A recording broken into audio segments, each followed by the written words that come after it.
Hantise à la ferme des Perron. En 2013, le film Conjuring de James Wan terrorise les salles obscures en montrant le quotidien d'une famille en proie aux forces du mal. L'histoire racontée dans ce long métrage est inspirée d'une véritable affaire de paranormal survenue en 1970 à Harrisville, dans le Rhode Island, aux États-Unis.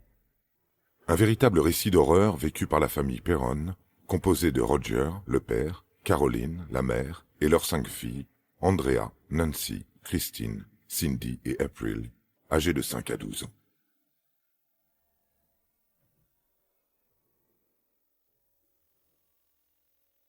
Le déroulé des véritables événements qui ont poussé les Perron à déménager reprend tous les clichés du cinéma fantastique.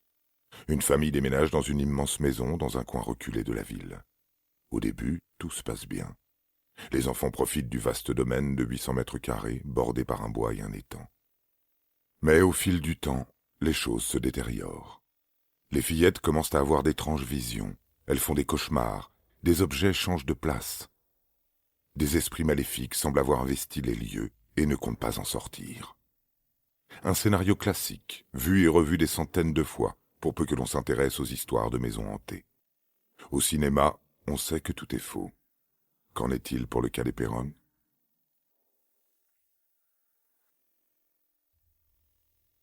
Tout commence en 1970. Roger Perron travaille dans le transport. Il possède sa propre affaire de livraison, son propre camion, et gère seul ses différents contrats avec les entreprises. Il ne compte pas ses heures pour subvenir aux besoins de sa famille. Caroline, son épouse, est mère au foyer. Pendant que Roger est sur la route, elle assure la bonne éducation de leurs 5 filles et la bonne tenue de la maison. Seulement voilà, Caroline, après avoir passé plusieurs années dans la même maison, rêve de changement. Une annonce parue dans le journal parle d'une ancienne ferme datant de l'époque coloniale. La maison comporte 10 pièces, une grange, le terrain fait 800 mètres carrés, comprenant un petit bois et un point d'eau. Le prix annoncé correspond parfaitement au budget de la famille. Caroline pense surtout à ses filles, qui ne cessent de grandir et se trouveront bientôt très à l'étroit. Alors que Roger est au travail, Caroline prend contact avec l'agence en charge de vendre le bien. En quelques jours, la vente est faite. La famille Perron déménage à Harrisville, une petite ville aux abords de Burrysville. Arrivés sur place, ils se rendent compte que la ferme est loin d'être un palace de rêve. Il faudra consacrer pas mal de temps à des travaux de rénovation. L'aspect un peu vétuste des lieux ne décourage pas pour autant la famille. Pas même l'étrange avertissement qu'il leur est donné par l'ancien propriétaire. Juste avant de leur laisser la clé, il les met en garde. Laissez les lumières allumées la nuit. Les Perron ne comprennent pas pourquoi ils devraient consommer de l'énergie inutilement lorsqu'ils dorment. Et ils font bien d'ignorer la remarque, puisque la première nuit dans la maison se passe relativement bien. Les filles sont simplement un peu stressées. Elles ont du mal à s'endormir. Quoi de plus normal lorsque l'on se retrouve subitement dans un nouvel environnement. Le lendemain matin, la famille se retrouve autour du petit déjeuner. Ils préparent ensemble le programme de la journée, se résumant à déballer les cartons et faire le ménage. Parmi les affaires déjà installées dans la maison, il y a un cadre qui refuse de tenir. Ce dernier se décroche à chaque fois, sans aucune raison particulière. Roger pense simplement à un défaut au niveau du mur. Le cadre est décroché et plus aucun objet ne tombe. Jusqu'en 1971. Personne ne saurait l'expliquer, mais les événements surnaturels se sont bien fait attendre. Les Perron sont bien installés dans la maison. Tout le monde a pris ses repères. Roger Perron est souvent absent. En semaine, il part très tôt le matin pour rentrer très tard le soir. Il s'accorde tout de même le dimanche entier pour se reposer et profiter de sa famille. Chaque week-end, il écoute le rapport de la semaine fait par ses filles. Plus le temps avance, plus leurs récits comportent des éléments étranges. Elles parlent d'une odeur de fleurs permanente qui embaumerait leur chambre, d'un esprit invisible qui les embrasserait la nuit sur le front et leur souhaiterait une bonne nuit, et d'un petit garçon qui apprécie particulièrement la compagnie de Cindy et April. Les 2 fillettes affirment avoir déjà vu des cubes et des voitures rouler dans leur chambre. Elles auraient pris l'habitude de jouer avec ce qu'elles appellent le fantôme du garçon. Roger Perron ne comprend pas pourquoi les filles perdent autant de temps avec ces histoires. Il ne croit pas au paranormal. Pourtant, Il doit bien se rendre à l'évidence. Il se passe des choses pas nettes dans l'ancienne ferme.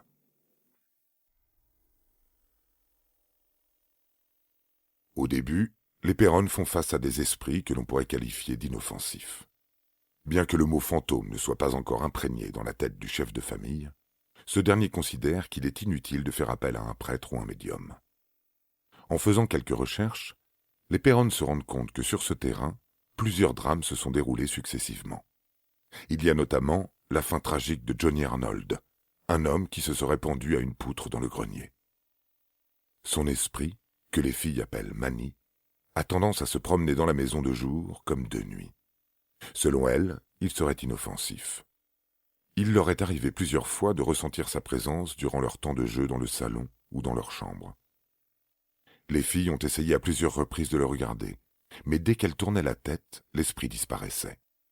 Au fur et à mesure que les phénomènes paranormaux se succèdent, le plus incrédule de la famille doit remettre en cause ses propres convictions. En effet, comment expliquer de manière rationnelle que les lits, les tables ou les armoires tremblent lorsqu'ils ne se mettent pas à flotter à quelques centimètres du sol? Comment trouver logique qu'un combiné de téléphones se mette à planer subitement dans les airs?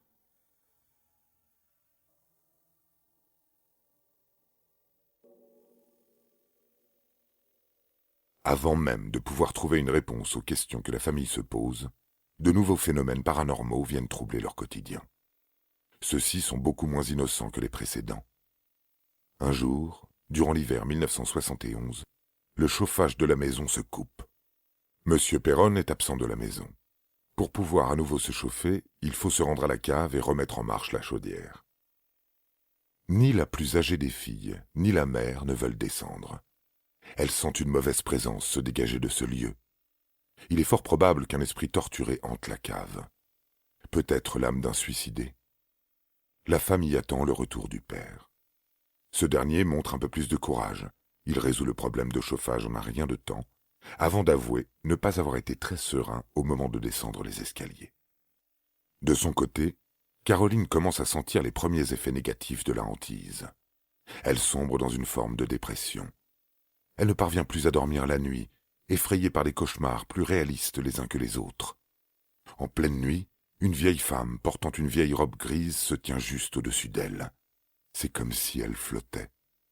Elle lui murmure des choses effrayantes à l'oreille, lui parle de la mort. Un matin, elle se réveille avec une grosse trace rouge sur le mollet, semblable à une piqûre. Elle jure s'être fait piquer par cette même femme dans la nuit avec une grosse aiguille. Caroline confie à Roger qu'elle est à bout. La famille doit absolument partir, la situation devient invivable. Malheureusement, les Perron ont déjà mis toutes leurs économies dans cette maison. Ils ne peuvent pas se permettre de quitter Harrisville sans trouver un acheteur potentiel. Et cela peut prendre du temps. Roger Perron éprouve des remords lorsqu'il quitte la maison pour le travail. Il sait que sa famille ne s'y sent plus bien. Ses filles aussi sont attaquées la nuit par des mauvais esprits. Elles évoquent le spectre d'une petite fille qui s'amuse à terroriser en particulier la jeune Cindy. Elle hurle « Maman !» avant de disparaître. Certaines nuits, elle s'amuse à tirer les jambes et les cheveux des filles, claquer les portes et faire bouger les lits. Caroline Perron a assisté à ce phénomène. Elle a clairement vu l'une de ses filles être tirée en dehors de son lit par une force invisible. Les Perron sont désemparés, ils ont besoin d'aide. Quelques mois plus tard, le ciel se décide enfin à répondre à leurs prières en leur envoyant les enquêteurs les plus célèbres du paranormal. Edward et Lorraine Warren. La paralysie du sommeil. Imaginez un instant. Vous êtes endormi depuis plusieurs heures. Tout à coup, quelque chose vous tire de votre sommeil. Vos paupières sont ouvertes, vous pouvez voir votre chambre, deviner les contours de vos meubles, peut-être même apercevoir votre porte ou votre fenêtre. Vous vous décidez à vous lever et pourtant, vous en êtes incapable. Vous constatez que vos muscles refusent de se mettre en marche. Vous ne parvenez même pas à bouger le petit doigt de pied. C'est la panique. Vous êtes persuadé que vous êtes complètement paralysé. Le cœur s'accélère, la respiration se fait de plus en plus difficile. Vous avez l'impression d'étouffer. Quelque chose est en train d'appuyer votre poitrine. Vous vous sentez comme attaqué en pleine nuit. Mais vous ne pouvez pas faire grand-chose.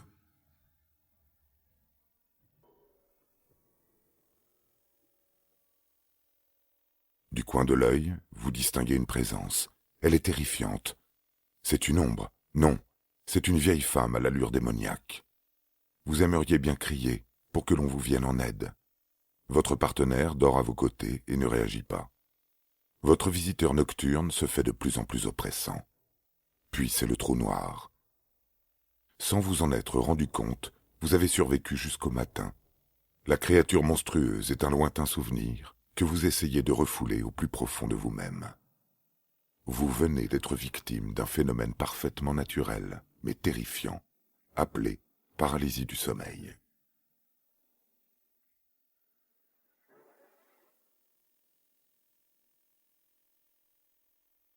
On estime aujourd'hui que plus de 20% de la population mondiale en est victime au moins une fois dans sa vie. Si la paralysie du sommeil génère de violentes terreurs nocturnes, elle ne présente aucun danger pour la santé. Bien que certaines hallucinations soient terrifiantes, elles ne génèrent aucun traumatisme chez le sujet. Ce trouble du sommeil, ou parasomnie, existe depuis toujours. Dans l'Antiquité ou au Moyen Âge, on l'associait à une visite de créatures venues de l'autre monde, voire d'attaques extraterrestres. Cette pensée populaire est encore présente de nos jours. Les scientifiques sont parvenus à mieux comprendre le fonctionnement du phénomène. La paralysie survient lorsque le corps et le cerveau ne sont pas synchronisés au moment du réveil. Autrement dit, le corps est réveillé tandis que le cerveau est toujours en phase de sommeil paradoxal. C'est lors de cette fameuse phase que nous rêvons. Il n'est donc pas étonnant que la paralysie du sommeil s'accompagne d'hallucinations. Il existe deux types de paralysie du sommeil, isolée et chronique. Les personnes souffrant de parasomnie chronique subissent plusieurs crises dans le mois. Certaines d'entre elles peuvent durer jusqu'à 1 heure. Il y a de quoi avoir la peur de sa vie, n'est-ce pas? Une fois n'est pas coutume, vous avez l'explication scientifique avant le paranormal. Même si la science a résolu le mystère de bon nombre d'apparitions démoniaques, le phénomène n'en reste pas moins mystérieux. D'autant plus que les apparitions semblent être similaires pour chaque individu. De nombreuses victimes de paralysie du sommeil qui ne se connaissent pas évoquent tous l'attaque d'une même entité. Il n'y a qu'une seule différence. L'appellation et la forme varient selon les âges et les cultures. Je vous propose à présent un petit tour d'horizon des terreurs nocturnes à travers le monde.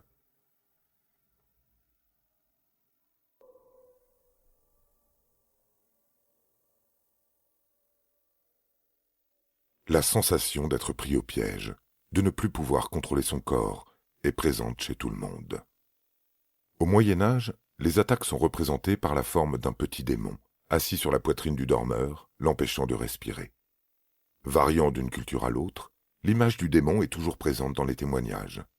Le plus intrigant, c'est que ces attaques sont parfois décrites par des personnes qui n'ont pas toujours accès à l'information.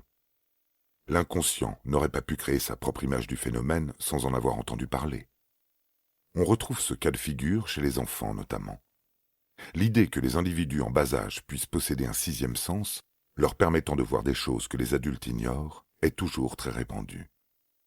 Les premières terreurs nocturnes apparaissent autour de l'âge de 3 ou 4 ans. L'enfant est conscient de ce qu'il voit, et ce qu'il décrit peut faire froid dans le dos. Il se raconte en Turquie qu'une petite fille de 7 ans aurait été victime de l'attaque du Karabasan. Il s'agit d'une entité protéiforme, autrement dit, qui peut avoir plusieurs apparences. Cette créature est très présente dans la culture turque. Karaba signifie littéralement cauchemar. Si pour nous, ce mot est assez flou, pour les Turcs, il a un sens, et même une forme. La fillette recevrait la visite régulière d'une femme à la peau du visage brûlé, aux yeux noirs et à la bouche béante. L'entité, qui hante également les nuits de nombreuses autres victimes, aurait l'habitude de ramper sur le corps de la victime, d'approcher son visage pour essayer d'aspirer l'âme. Les parents de la petite fille, très inquiets, auraient fait appel à un religieux, mais aussi à un psychiatre. Les attaques se répétaient continuellement, chaque nuit. Elles auraient fini par s'estomper le jour où la petite fille, sous les conseils du religieux, aurait commencé à prier. Un talisman de protection lui avait été donné au préalable.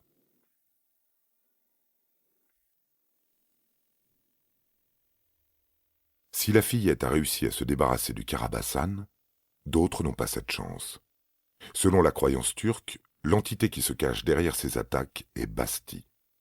C'est par ce nom que certains pays arabophones désignent une sorcière ayant la capacité de prendre l'apparence de n'importe quel animal commun, tel que le cheval, le lièvre, le bœuf ou la guêpe.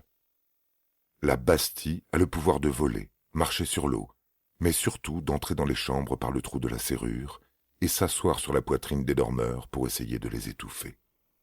Une image qui ressemble étonnamment à celle du petit démon.